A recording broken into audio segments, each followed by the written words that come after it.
pretty much my entire adult life, I've been running away from God as much as possible. I was gifted with, certain gifts, but I used them for myself.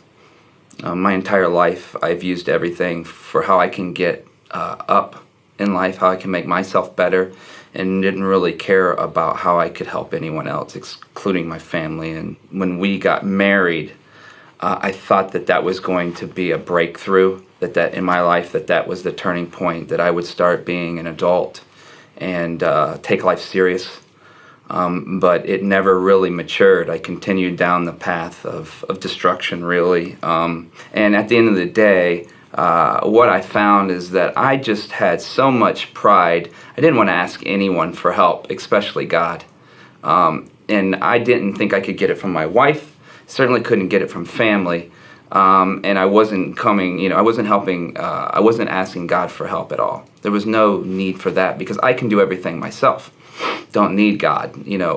He's a nice concept, but it wasn't something that I needed because I can do this on my own. It started out really good. I don't know, typical, I guess, honeymoon stage of your marriage. It wasn't, I never thought that it was terrible.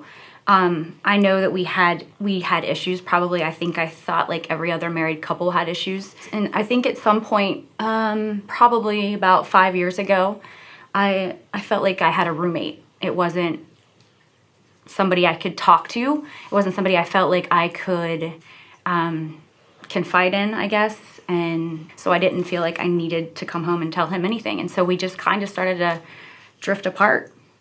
As that continued, you try to fill that void somewhere else.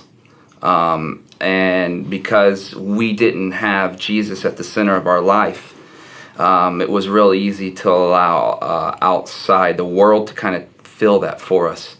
For me, it ended up I broke a vow to my wife and pursued someone. I have a shameful memory.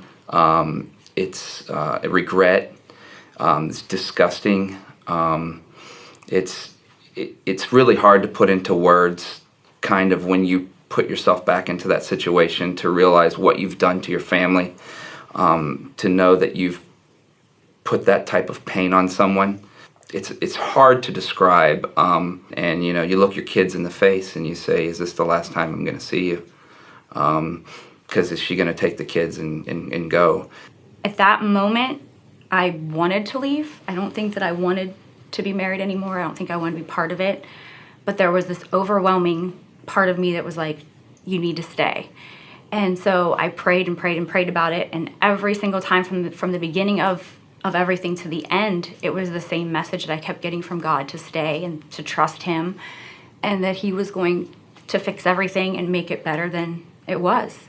And there were times throughout that I questioned God. I would say, this is not getting better, this is getting worse. Because there was a time that we actually separated for a couple months, and it wasn't better. It wasn't getting better.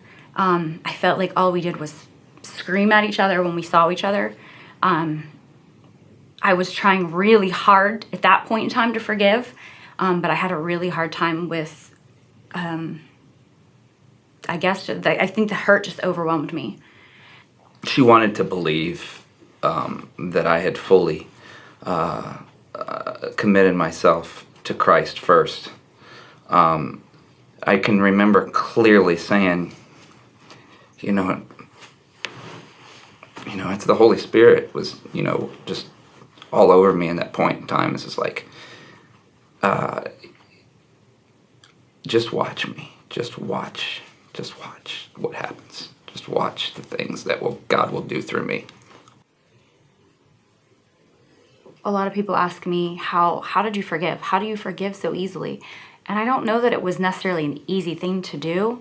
It was just one of those things that I think for me, the learning process out of all of it too was that forgiveness doesn't mean that you're still not hurt or that things are going to be perfect. A lot of times I think people think when you forgive somebody, that means you're over it or you've let it go. Well, yeah, in a sense you do let it go, but I had to give it to God repeatedly, over and over and over again.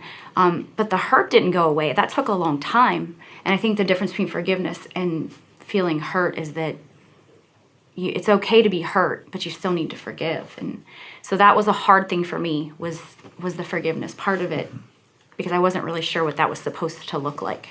Yeah. And I don't know that you have to be okay with it. You just have to forgive, and you have to move forward, and you can't sit and dwell on some of the problems that you have.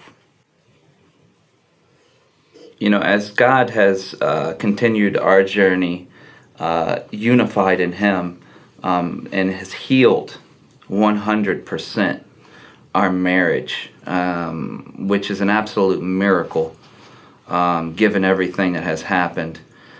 You know, there's still days that go by for me to really try to understand the concept of God forgiving me for my sin.